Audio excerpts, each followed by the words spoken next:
층간소음이나 주차 문제 등으로 이웃과 다투다가 홧김에 살인 같은 중범죄를 저지르는 일이 요즘 자주 일어나고 있는데요. 오늘 뉴스플러스에서는 이처럼 홧김에 저지르는 우발범죄의 실태와 그 원인을 살펴보도록 하겠습니다. 먼저 오현석 기자입니다. 30대 자매가 어제 흉기에 찔려 숨진 주택가 골목. 범인은 바로 옆집에 사는 이웃이었습니다. 주차 시비 탓에 3개월 전부터 쌓인 악감정에서 비롯된 범행으로 드러났습니다.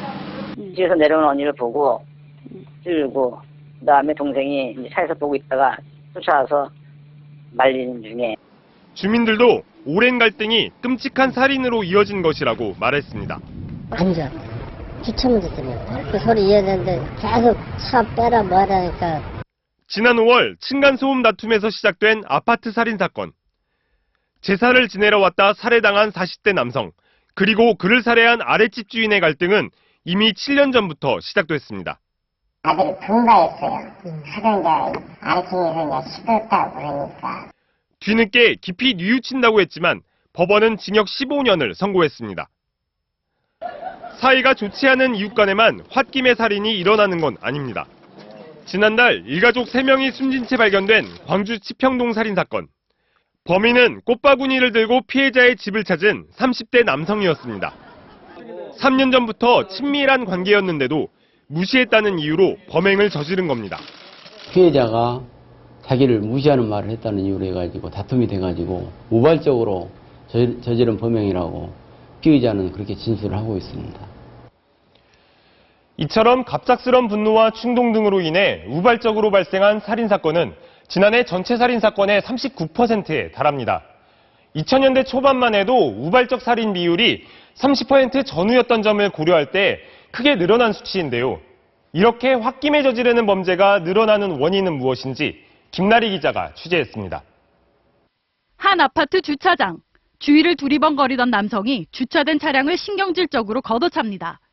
또 돌을 주워 들더니 아무 차량이나 골라 앞유리를 사정없이 내려칩니다.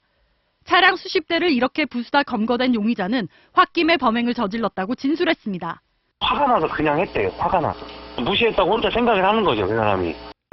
살인까지는 아니더라도 순간에 화를 참지 못해 저지르는 이런 범죄는 갈수록 늘고 있습니다. 분노를 느끼는 건 자연스러운 감정이지만 스트레스나 피로에 지속적으로 노출되거나 억울한 대우를 받는다는 강박증이 계속되면 감정을 조절하는 뇌 전두엽 기능이 떨어져 작은 자극에도 폭발하는 경우가 생기는 겁니다. 폭력적인 행동을 미리 계획을 하거나 예상을 했던 부분은 없고 이런 행동을 하고 나서는 굉장히 우울감이나 후회감. 이들은 심리검사에서 정상인과 달리 굵고 날카로운 선으로 공격성을 드러내는 그림을 반복적으로 그리는 등 위험 징후를 보이기도 합니다. 개인적 요인뿐 아니라 사회적 양극화가 심화되는 현실도 충동 범죄 증가의 한 이유입니다. 더 이상 이럴 것이 없는 상대적 박탈하고 좌절감 심하게 느낀 사람들로서 스스로 자신에 대한 자기 존중심이나 자존감이 낮기 때문에 전문의들은 자칫 범죄로 이어질 수 있는 충동 조절 장애에 빠지지 않기 위해 평소 스트레스를 적절한 수준에서 관리하되 술과 약물에 의존하지 않아야 한다고 권합니다. MBC 뉴스 김나리입니다.